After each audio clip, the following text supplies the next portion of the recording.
गतकाली Kesinga rail station रे Titlagarh RPF police एक चढ़ाऊ करथिला। Titlagarh RPF को कौन सूत्र खबर मिलता जड़े युवक एठारू नगद किछि टंका नहीं पश्चिमबंग कलिकता जाउछंती। टिटलागढ़ आरपीएफ पुलिस एठारू चढ़ाऊ करथिला। संपृक्त युवक को टिटलागढ़ आरपीएफ पुलिस निज हेफाजत को निथिला। संपृक्त युवक ठारू 40 लाख टंका नगद Titlagarh RPF police Kesinga rail station परिसर जबत करिछि। आगकू पश्चिमबंग अच्छी निर्वाचन जो युवक को पचरा उचरा होता युवक जन कही केसिंगार अजय सोनी नामक व्यक्ति को ठारू से 40 लाख टंका नगद आनिछंती। अजय सोनी होउछंती केसिंगार जनाशुना सुना व्यवसायी।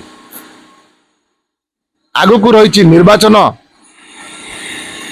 ये जो टंका जो 40 लाख टंका अच्छी यह कौन हवाला कारबार तो नुह।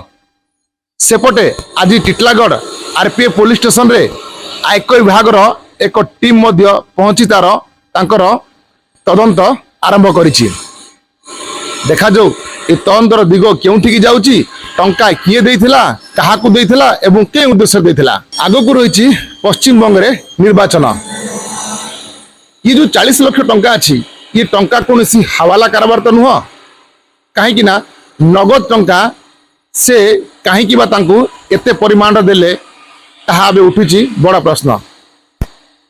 सठिक तदंत हेले संपूर्ण सत्य सामना को आसिबो। केसिंगार मोहम्मद आगाजान, मेट्रो टीवी।